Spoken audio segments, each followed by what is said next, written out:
अस्सलाम वालेकुम नाज़रीन, प्रोग्राम सिंध समाचार सां गॾु मां आहियां शाहिद सियाल। नाज़रीन, सभ खां पहिरीं अवां खे अपडेट कंदासीं कंदकोट मां, जिते कंदकोट ज़िले में अमुन जो पखी उॾामी वियो आहे। हथियारबंद 4 ॾींहनि दौरान 7 ॼणनि खे अगवा करे विया, पर पुलिस अञा ताईं मुग़वियुनि जी बाज़ियाबी लाइ के बि क़दम नाहिनि खया, जॾहिं त मुग़वियुनि जे वारसनि पारां 48 कलाकनि अंदरि बाज़ियाबी न थियण जी सूरत में एहतिजाज जो चिताव ॾिनो आहे। इन जो तफ़सील मालूम कंदासीं इमरान खोसो खां।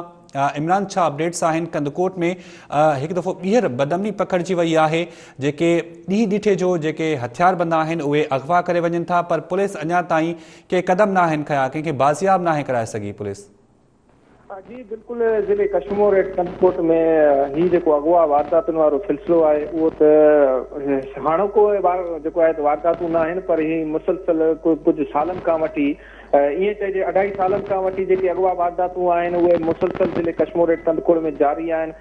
थींदो ईअं पियो अचे त कुझु मुग़वी बाज़ियाब थियनि था त वरी ॿिया मुग़वी अगवा थींदा आहिनि, पर हिन भेरे जेकी सूरताल आहे ज़िले कश्मीर ऐं कंदकोट में मुसलसल मुग़वियुनि जी अगवा वारदातुनि जो सिलसिलो जारी आहे। गुज़िरियल 4 ॾींहनि दौरान 7 जेके आहिनि मुग़वी अगवा थी चुका आहिनि, जॾहिं त मुग़वियुनि जे वारसनि पारां पिणु जेको आहे त धरणनि जो ऐलान बि करे छॾियो आहे। ऐं ताज़ो ई कंदकोट ज़िले में हिन वक़्तु अगवा जी तादाद 7 थियण बाद हथियारबंदनि हथियारनि जे ज़ोर ते ताज़ो ई सुबुह जो ॻोठ जंगल मीराणी में मच्छी जे फार्म ते चौकीदारी कंदड़ 2 नौजवाननि ज़ाहिद मीराणी ऐं ज़ाकिर भयो खे अगवा करे विया, जिन मां हथियारबंदनि हिकु नौजवान ज़ाकिर भयो खे मारकुट करण बाद छॾे ॾिनो, जॾहिं त हथियारबंदनि मुग़वी खे अगवा करण में कामयाब थी विया ऐं उहे कचे अंदर भी पहुची विया। पर ज़िले अंदर गुज़िरियल 4 ॾींहनि दौरान 7 शहरी हथियारबंद सां अगवा थी चुका आहिनि ऐं वारसनि मुग़वियुनि जी अगवा जी पिणु अहिड़ी तस्दीक भी करे चुका आहिनि त होॾां वरी अगवा थी वियल में ॻोठ दरी सुंदराणी जा भी रहवासी शामिल आहिनि, जेके गुलाम अब्बास ऐं हामिद मीराणी आहे।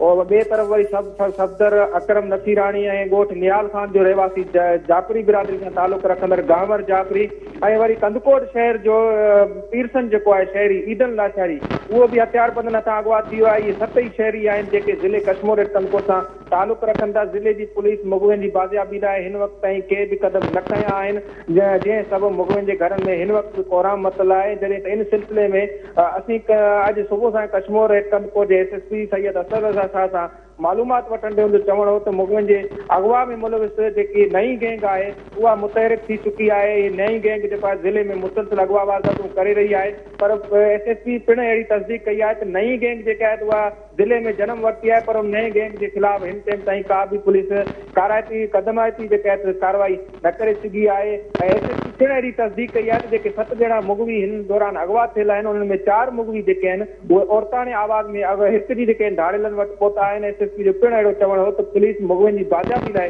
कोशिशूं करे रही आहे। सभई मुग़वी बाहिफ़ाज़त जेके वापसि थींदा।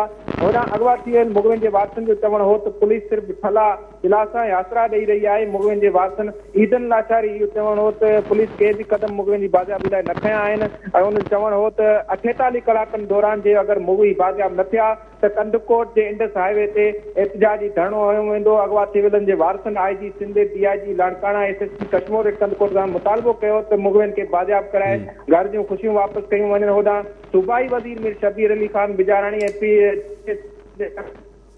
पीपल्स जो तालुक़ आहे मीर आबिद खान सुंदराणी, उन बि जेको आहे अहिड़े वाक़िअनि जो मुसलसिल अगवा वारदातुनि जो नोटिस वरितो आहे।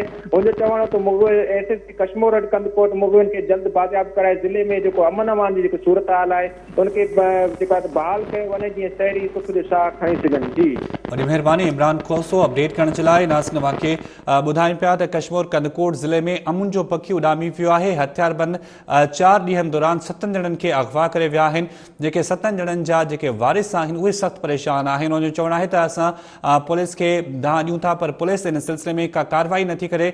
हुन SSP कश्मीर ऐं कंदकोट जो इहो चवणु आहे त जेके 4 ॼणा आहिनि इन्हनि में औरताणी आवाज़ तहरीक जी अगवा थी विया आहिनि ऐं हिकु नई गैंग जेका आहे उहा सरगर्म आहे, जेका अगवा वारदातुनि में मुलविस आहे।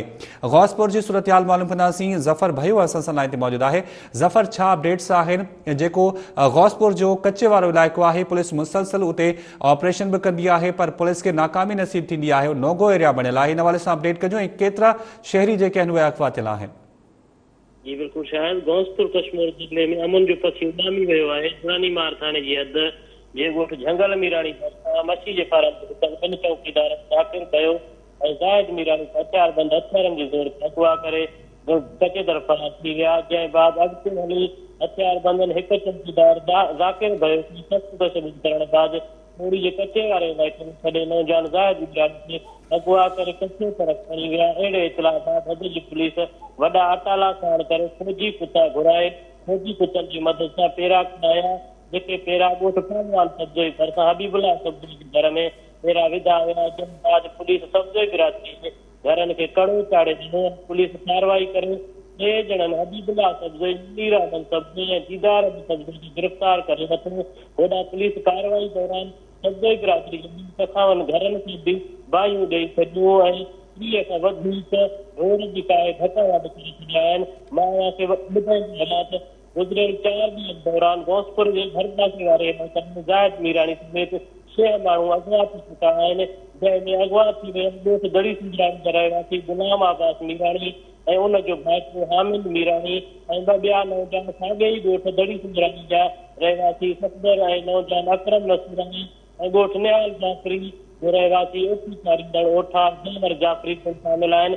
मां खे वधीक ॿुधाईंदो हलां त 4 ॾींहं खां भाॼियुनि जे चंबे में क़ैद थियल 6 मुग़विन खे पुलिस बाज़ियाब कराइण लाइ हिन महिल ताईं का बि हिकमत अमली नाहे जोड़े सघी ऐं पुलिस हिक बि मुग़वी खे बाज़ियाब नाहे करे सघी ऐं मुग़विन जे घरनि में मायूसी वारी लहर छांइजी वई आहे। जी वॾी महिरबानी ज़फ़र भयो तफ़सील ॾियण जे लाइ। नाज़रीन मां खे ॿुधायूं पिया त हथियारबंद 4 ॾींहनि दौरान 7 ॼणनि खे अगवा करे विया, पर पुलिस अञा ताईं मुख़बिन जी बाज़ियाबी लाइ के बि क़दम नाहिनि खया। होॾां मुख़बिन जा जेके वारिस आहिनि उन्हनि 48 कलाकनि अंदरि बाज़ियाबी न थियण जी सूरत में एहतिजाज जो चिताव ॾिनो वियो आहे। नासिर मांझन में क़त्ल थी वियल वज़ीरा छछर जो ॿीहर पोस्टमार्टम कराइण लाइ क़बर कुशाई वारो फ़ैसिलो हाई कोर्ट में चैलेंज कयो वियो आहे। नारी जे पीउ दरख़्वास्त दाख़िल कराईंदे मौक़िफ़ इख्तियार कयो आहे त पुलिस ॿीहर पोस्टमार्टम कराए लाश लोहणु चाहे थी। उन इस्तदा कई त ॿीहर पोस्टमार्टम वारो जेको फ़ैसिलो आहे इहो कलअदम करार ॾिनो वञे। तफ़सील मालूम कंदासीं। शौकत मेमन असां सां लाइन ते मौजूदु आहे। जी शौकत, वधीक कहिड़ा अपडेट्स आहिनि? वज़ीरा छछर जो पीउ वधीक कहिड़ो मौक़िफ़ इख्तियार कयो आहे रिपोर्ट में? शायद मानचंद लग ॻोठ वॾा छछर में नौजवान नारी वज़ीरा छछर जे क़त्ल वारे वाक़े खे 20 ॾींहं गुज़री विया आहिनि, पर पुलिस अञा संदसि कातिल गिरफ़्तार न करे सघी आहे। इन हवाले सां अॼु हिकु पेशरफ़ थी आहे ऐं वज़ीरा छछर जे ॿीहर पोस्टमार्टम करण लाइ सेशन जज पारां जेको 13 जुलाई ते क़बर कुशाई जी इजाज़त ॾियण वारो फ़ैसिलो ॾिनो वियो उहो हाई कोर्ट में चैलेंज कयो वियो आहे।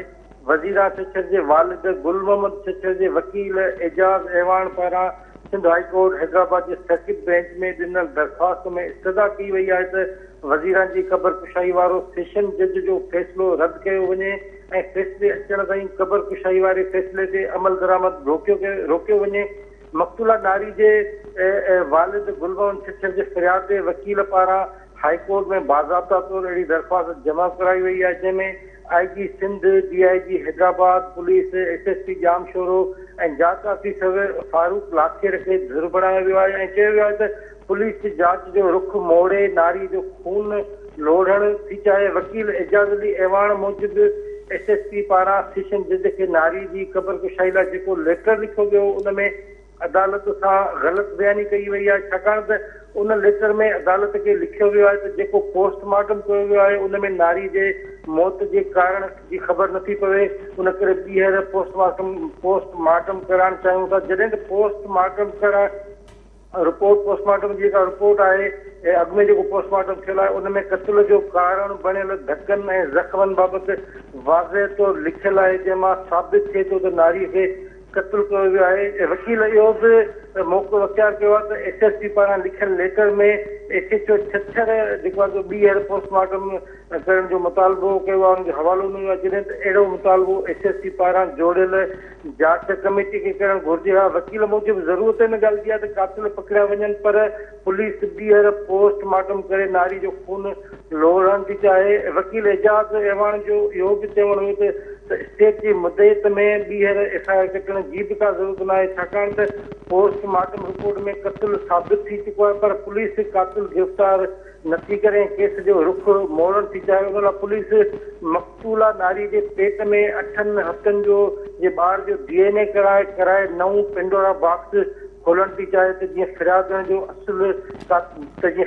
असुल कातिलनि तां ध्यानु हटी वञे। वकील मूजिबि मामिलो हसास आहे, उन करे सूमर जे ॾींहुं दरख़्वास्त ते ॿुधणी मुतविक़ आहे। यादि रहे त वकील एजाज़ अहवान ऐं वकील अमीर बख़्श छछर इंसानी हमदर्दी नाते नारी वज़ीरा छछर जो केस मुफ़्त में विढ़ण जो ऐलान कयो आहे। जी शायद वॾी महिरबानी शौकत मेमण तफ़सील ॾियण जे लाइ। नाज़रीन खे ख़बर ॾिनीसीं त मांझनि में क़तल थियल वज़ीरा छछर जो ॿीहर पोस्टमार्टम करण लाइ क़बर कुशाई वारो फ़ैसिलो हाई कोर्ट में चैलेंज कयो वियो आहे। नारी जे पीउ दरख़्वास्त दाख़िल कराईंदे इहो मौक़िफ़ इख़्तियार कयो त पुलिस ॿीहर पोस्टमार्टम कराए लाश लोढ़णु चाहे थी। जरवार भरसा ॻोठ मोहम्मद मलिक में मलिक बिरादरी जे ॿिनि धुरनि विच में संगावती तकरार तां झेड़ो थी पियो। झेड़े दौरान लठियूं लॻण करे 4 औरतुनि समेत 8 ॼणा ज़ख़्मी थी पिया, जिन खे अस्पताल दाख़िल करायो वियो आहे। तफ़सील मालूम कंदासीं जरवार मां अली गोहर गबोल खां। जी अली गोहर, छा अपडेट्स आहिनि ऐं वाक़े जे हवाले सां? जी जरवार वेझो ॻोठ गुल मोहम्मद मलिक में मलिक बिरादरी जे 2 धुरनि में संगावती तकरार तां झेड़ो थी पियो। झेड़े में लठियूं ऐं सिरोटा लॻण सबबि 4 औरतुनि, 1 नींगर ऐं सुमायत 8 ॼणा ज़ख़्मी थी पिया। ज़ख़्मियुनि में माई सकीना, माई ज़ोरा, माई मेरा मलिक, लतीफ़ा मलिक, नींगर मलूक मलिक, आफ्ताब अहमद मलिक, शकील अहमद मलिक, शाबान मलिक शामिल आहिनि, जिन्हनि खे लठियूं ऐं सिरोटा लॻण सबबि जेके ज़ख़्मी थिया आहिनि। ज़ख़्मियुनि खे वारस जेके आहिनि उहो सिविल अस्पताल मीरपुर मातिलो इलाज लाइ खणाए विया आहिनि। होॾां ॿिन्ही धुरनि जे अलॻि अलॻि एमसी दाख़िल जरवार थाने ते एमसी दाख़िल कई वई आहे, जंहिंमें ॿिन्ही धुरनि 18 ॼणनि मथां एमसी दाख़िल कई आहे। जी वॾी महिरबानी अली गोहर गबोल तफ़सील ॾियण जे लाइ। नाज़रीन खे ख़बर ॾिए पिया जरवार भरसा 2 धुरनि में संगावती तकरार दौरान झेड़ो थी पियो, जंहिं नतीजे में 8 ॼणा ज़ख़्मी थी पिया। नाज़रीन सांगड़ मां अव्हांखे ख़बर ॾींदासीं, जिते एमएजीना रोड ते 2 धुरनि विच में दुकाननि तां झेड़ो थी पियो ऐं छिकताण वधी वई। हिक धुर पारां 7 दुकाननि ते मुबैना कब्ज़ो करे हथियारबंद विहारे छॾिया, जंहिं सबबि रोड बंदि थी वियो ऐं इन हवाले सां एहतिजाज पिणु कयो वियो। सांगड़ मां अपडेट्स मालूम कंदासीं अशफाक सुलहरी खां। जी अशफाक, छा अपडेट्स आहिनि वाक़े जे हवाले सां? 50 साल खां जेको यूसुफ जी बरादरी, इमरान यूसुफ जी बरादरी आहे, जेको उनजी जेको दुकान पर चूंडी उते जेको अॼु जेको चंडे आदम खां बासर वॾेरे जेका माण्हुनि अची दुकान ते कब्ज़ो करे वरितो, जेका पोइ यूसुफ जी बरादरी जेकी आहे वॾे अंग में जेको जमा थी वई, जेको मस्जिदी इस्तक़बाल कयो, जेका पोइ एसएसपी सांगड़ जी हिदायत जेको आहे एएसपी सांगड़ जी सरबराह वॾे अंग में पुलिस जेको आहे इलाइक़े खे घेरी जेको दुकान खे जेको ख़ाली कराई।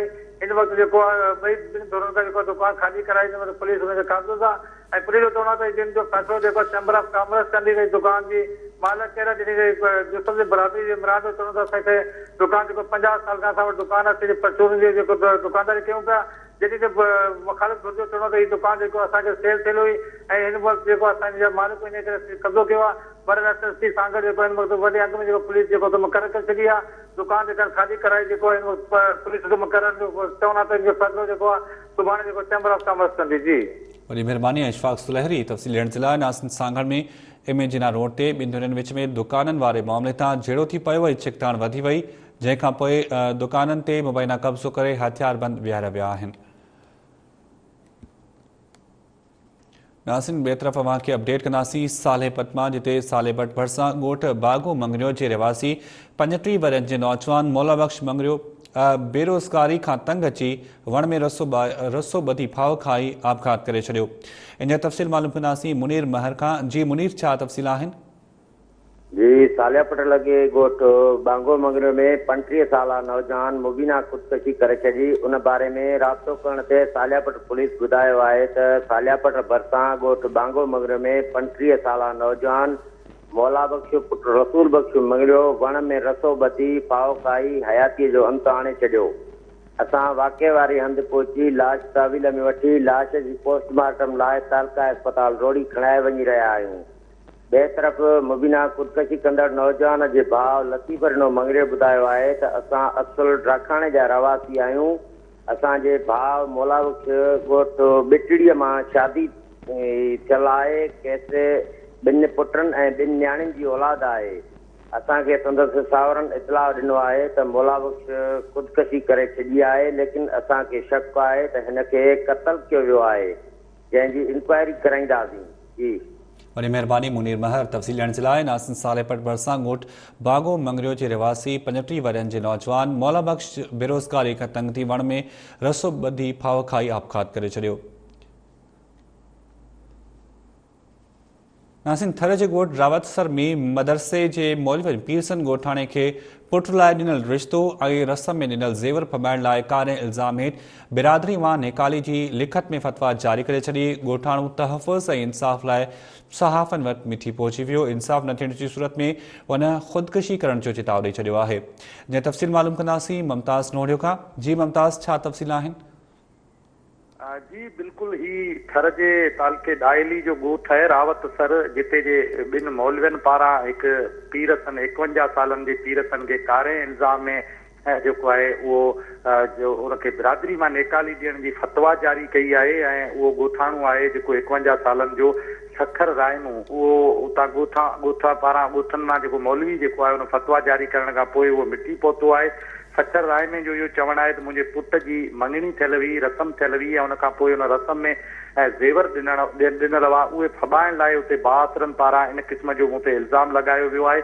इल्ज़ाम बि मुंहिंजे पुट जी थियण वारी ससु मथां जेको मूंखे काराइण जो इल्ज़ाम हयो वियो आहे। ऐं अहिड़ी जेकी फतवा जारी करे उन इलाइक़े में जेको उन जूं फोटो स्टेट कापियूं जेके आहिनि उहे विरायूं वियूं आहिनि। उनखां पोइ आउं तहफ़ुज़ ऐं इंसाफ़ जे लाइ मिठी पहुतो आहियां। सखर रायमू रिटायर्ड फौजी आहे जेको 51 सालनि जो आहे। हुनजो इहो चवणु आहे त हीउ सॼो ड्रामो जेको आहे उहो उन ॿिनि मौलवियुनि कयो आहे। ऐं ॿ मौलवी जेके आहिनि उहे भाउरनि जे चवण ते मुंहिंजे पुट जे जेको थियल मङणी वारो रिश्तो आहे उहो ऐं ॾिनल ज़ेवर जेके आहिनि उहे फबाइण जे लाइ हुननि इन क़िस्म जो मूं ते इल्ज़ाम हणी मूंखे जीअण जहिड़ो न छॾियो आहे। हुन जेको आहे SSP थरपारकर समेत जेके लाॻापियल इख़्तियारियूं आहिनि उन्हनि खां मुतालबो कयो आहे त हिन क़िस्म जा जेके मौलवी आहिनि जेके अदालतूं लॻाए जेके फतवाऊं जारी कनि था ऐं हिन मुआशिरे में हुनजी मुंहिंजी तज़लील कई वई आहे। ऐं हाणे ख़ुदकुशी जहिड़ो थी वियो आहियां। हुनजो इहो चवणु आहे त जेकॾहिं हिन मामले जो नोटिस वठी ऐं मूंसां इंसाफ़ न कयो वियो त आउं मरण घड़ी ताईं बुख हड़ताल बि करे सघां थो ऐं ख़ुदकुशी बि करे सघां थो। हिन वक़्तु उहो मिठी पहुतो जेको मौलवी उहो पाण पेश इमाम आहे मस्जिद जो, जंहिंजे मथां इहो कारे जो इल्ज़ाम हणी बिरादरी मां नेकाली ॾियण ऐं हुनजो जेको पुट जो रिश्तो आहे उहो बि लिखत में जेको आहे ख़तमु कयो वियो आहे। हुनजी रिश्तेदारी ख़तमु कई वई आहे। ऐं उहो बि जेको आहे बिरादरी जे जेके माण्हू आहिनि उन्हनि खां लातइल्क़ थी विया आहिनि। ऐं उहो जेको आहे पंहिंजो तहफ़ुज़ ऐं इंसाफ़ मिलण जे लाइ हुन वक़्तु मिटी पहुतो आहे जेको इख़्तियारनि जे अॻियां एहतिजाज करे रहियो आहे। जी वॾी महिरबानी मुमताज़ नोड़ियो तफ़सील ॾियण जे लाइ। नासिन मिठी मां अव्हांखे अपडेट कयूं पिया। थर जे ॻोठ रावतसर में मदरसे जे मौलवियुनि पीरसन ॻोठाणे खे पुट लाइ ॾिनल रिश्तो ऐं रस्म में ॾिनल ज़ेवर फबाइण लाइ कारे इल्ज़ाम हेठि बिरादरी मां नेकाली जी लिखत में फतवा जारी करे छॾी आहे। ॻोठाणो तहफ़ुज़ ऐं इंसाफ़ लाइ सहाफ़नि वटि पहुची वियो ऐं उन एहतिजाज कयो। नासिन कुंडरी में मक़तूल नौजवान सुनील जे पीउ रमेश मेघवार जी फरियाद ते मक़तूल जे चाचे पिरभू मेघवार ऐं नौजवान खेराज कोहली ख़िलाफ़ केस दाख़िल कयो वियो आहे। पुलिस जवाबदारनि खे अॻुवा वटि गिरफ़्तार करे लॉकअप कयो हो। इन जा तफ़सील मालूम कंदासीं अनिल कुमार खां। जी अनिल, छा अपडेट सां हिन हवाले सां? 5 ॾींहं अॻु कुनरी भरिसां ॻोठ आगामद पठाण में नौजवान सुनील मेघवार खे बेदर्दी सां क़तल करे लाश खे वणनि जे फसल में उछलायो वियो, जंहिंजो केस 5 ॾींहं बाद मक़तूल जे पीउ रमेश मेघवार जी फरियाद ते मक़तूल जे चाचे पिरभू मेघवार ऐं दोस्त खीराज कोहली जे ख़िलाफ़ दाख़िल कयो वियो आहे। मूंखे ॿुधाईंदो न त टाइम न्यूज़ तरफ़ां नौजवान सुनील जे केस ते लगातार कवरेज करण बाद अॼु आख़िरकार केस दाख़िल कयो वियो। कुनरी पुलिस तरफ़ां केस दाख़िल करे जांच शुरू करे छॾी आहे। जॾहिं त ज़रियनि खां मिलियल ॼाण मूजिबि केस में नामज़द 2 जवाबदार पुलिस हिरासत में आहिनि, पर पुलिस तरफ़ां संदसि गिरफ़्तारी ज़ाहिर नाहे कई वई। फिरियादी केस में ॼाणायो आहे त नामज़द जवाबदारनि संदसि पुट खे क़तल कयो आहे। नौजवान सुनील जे गुम थियण खां वठी लाश मिलण ताईं नामज़द जवाबदारनि जो पाण में मुसलसल राब्तो रहियो ऐं ॿिन्ही गॾिजी नौजवान खे क़तल कयो आहे। ॿुधाईंदो न त जवाबदार पिरभू मेघवार मक़तूल सुनील जो सोटाई चाचो ऐं फरियादी रमेश सोटाई भाउ आहे, जॾहिं त ॿियो जवाबदार खीराज कोहली मक़तूल जो दोस्त आहे। जी वॾी महिरबानी अनिल कुमार तफ़सील ॾियण जे लाइ। नाज़रीन, कुंडरी मां अव्हांखे अपडेट कयोसीं जिते मक़तूल नौजवान सुनील जे पीउ रमेश मेघवार जी फरियाद ते मक़तूल जे चाचे पिरभू मेघवार ऐं नौजवान खेराज कोहली ख़िलाफ़ केस दाख़िल कयो वियो आहे। नासिन चूनको भरसां केट वारे इलाइक़े मां हिकु महीनो अॻु प्यार पढ़ण लाइ निकितल प्रेमी जोड़ो अदालत में पेश न थी सघियो, जॾहिं त धुरियुनि में छिकताण तेज़ थी वई आहे ऐं पुलिस टियों भेरो नौजवान जे घर ते चढ़ाई कई ऐं पर घर धणी घर ख़ाली करे नामालूम हंध हलिया विया आहिनि। तफ़सील मालूम कंदासीं बलोच खान चांडियो खां। जी बलोच खान, छा अपडेट्स आहिनि? जी नाराज़गी जे सोरा थाणे जी हद चूंडको भरसां केट वारे इलाइक़े मां हिकु महीनो अॻु प्यार जे पढ़ण लाइ निकितल प्रेमी जोड़ो नौजवान गुलाम हैदर बमरो ऐं नौजवान नारी आहे मुस्मात पापुल बमरो अदालत में पेश न थी सघिया आहिनि, जॾहिं त प्रेमी नारीअ जी माउ मुस्मात खैरपुर जी अदालत में दरख़्वास्त ॾिनी हुई त संदसि धीउ खे हथियारनि जे ज़ोर ते अगवा कयो वियो आहे ऐं केस बाज़ियाब कराए अदालत में पेश कयो वञे, जॾहिं त अदालत ॿ दफ़ा तारीख़ लॻण बावजूदि प्रेमी जोड़ो अदालत में पेश न थी सघियो आहे, जंहिं बाद धुरियुनि में छिकताण तेज़ थी वई आहे ऐं DSP कोड जी राना नसरुल्लाह जी अॻवानी कोड जी ऐं सोरहां थाणनि जी पुलिस टियों भेरो प्रेमी नौजवान ऐं संदसि अज़ीज़नि जे घरनि ते चढ़ायूं कयूं आहिनि ऐं जॾहिं त घर धणी ख़ौफ़ थोरो घर ख़ाली करे नामलमंद फ़रार थी विया आहिनि ऐं पुलिस हथे ख़ाली वापसि आई आहे। होॾां पुलिस चढ़ाइण ख़िलाफ़ प्रेमी नौजवान जे पीउ गुलाम हैदर बमरो नामलूम हंध तां ॿुधायो त सहाफ़ियुनि सां ॻाल्हाईंदे चयो आहे त जेका मुंहिंजे पुटु गुलाम हैदर बमरो ऐं मुस्मात पापुल बमरो प्यार जी शादी कई आहे ऐं पापुल जे वारसनि असां लाइ धरती तंग करे छॾी आहे ऐं हर आए ॾींहुं पुलिस घरनि ते चढ़ायूं करे चादर ऐं चौधारी जो तकदस माल कयो आहे ऐं हुननि चयो त असीं ख़ौफ़ नामालूम हंधि दरपदर वारी ज़िंदगी गुज़ारियूं। असीं chief justice supreme court Pakistan खे अपील था कयूं हिन मसइले जो नोटिस वठी तोसिस फराहम कयो वञे, जॾहिं त DSP कोर्ट जी साहिबनि सां ॻाल्हाईंदे ॿुधायो त असीं अदालत में हुकुम ते नारी बाज़ियाब करण लाइ प्रेमी नौजवान जे घर ते वियासीं पर हू घर ख़ाली करे विया आहिनि ऐं खेनि हर हालत में अदालत में पेश कंदासीं। जी वॾी महिरबानी बलोच खान चांडियो। तफ़सील ॾियण जे लाइ नास तव्हांखे चूनको मां ख़बर ॾिनीसीं, जिते केट वारे इलाइक़े मां हिकु महीनो अॻु प्यार पढ़ण लाइ निकितल प्रेमी जोड़ो अदालत में पेश न थी सघियो आहे। उन्हनि जो चवणु आहे त उन्हनि खे ख़तरो आहे, जॾहिं त धुरियुनि में छिकताण तेज़ थी वई आहे। नासिन सिंध हाई कोर्ट के हुक्म ते फर्स्ट सिविल जज सेवण मोहम्मद फारूक अब्बासी भांसीदाबाद पहुची पब्लिक लाइब्रेरी जो दौरो कयो, जंहिं दौरान पब्लिक लाइब्रेरी में किताब ऐं सहूलियतूं न हुजण ते सिविल जज पारां कावड़ जो इज़हार कयो वियो। तफ़सील मालूम कंदासीं आसिफ मेमण खां। जी आसिफ, छा तफ़सील आहिनि? हुकुमनि ते सिविल जज सेवाणा मोहम्मद फारूक अब्बासी भांसीदाबाद जी पब्लिक लाइब्रेरी जो दौरो कयो, जिते मौजूद शागिर्दनि ऐं शहरियुनि खां पब्लिक लाइब्रेरी में सहूलियतुनि बाबति ॼाण वरिती ऐं पब्लिक लाइब्रेरी में सहूलियतुनि जी अणहोंद ते सख़्तु कावड़ जो इज़हार कंदे इंतिज़ामिया खां पुछाणो पिणु कयो। उन मौक़े ते शागिर्दनि फर्स्ट सिविल जज अॻियां दाहींदे ॿुधायो त DC जामशोरो लाइब्रेरी जे मुतालिक़ मसइला हल करण जो वाइदो कयो, पर उहो अञा ताईं वफ़ा नाहे थी सघियो, जॾहिं त टाउन कमेटी भांसीदाबाद जे चेयरमैन फर्स्ट सिविल जज खे ब्रीफिंग ॾींदे ॿुधायो त असीं लाइब्रेरी खे रज़ाकाराना तौर ते हलायूं पिया, इहा असुल लाइब्रेरी जेका आहे इहा कल्चर डिपार्टमेंट जे तौर ते हले पई, जंहिंखे असीं अते तौर ते मिलियल किताब लाइब्रेरी में रखी ऐं असीं हलायूं पिया। DC जामशोर खे असां पिणु बार बार लेटर लिखिया आहिनि, पर उन ते उन अमल नाहे कयो ऐं वॾे वज़ीर सैयद मुराद अली शाह जे हुकुमनि खे पिणु DC जामशोर नज़रअंदाज़ कयो आहे। उन मौक़े ते फर्स्ट सिविल जज मोहम्मद फारूक अब्बासी शहरनि सां मुखातिब थींदे चयो त आउं सिंध हाई कोर्ट जे हुकुमनि ते हिते आयो आहियां ऐं तव्हांजूं शिकायतूं रिपोर्ट जी सूरत में सिंध हाई कोर्ट में जमा कराईंदुसि ऐं इंशाअल्लाह पब्लिक। ठीक है, वरी मेहरबानी आसिफ मेमण तफ़सील ॾियण जे लाइ। नास तव्हांखे ख़बर ॾियो पिया सिविल जज पब्लिक लाइब्रेरी जो दौरो कयो, जंहिं दौरान उन्हनि कावड़ जो इज़हार कयो। नासिन प्रोग्राम सिंध समाचार मां फ़िलहाल एतिरो ई। हवानिस्ता रहो टाइम न्यूज़।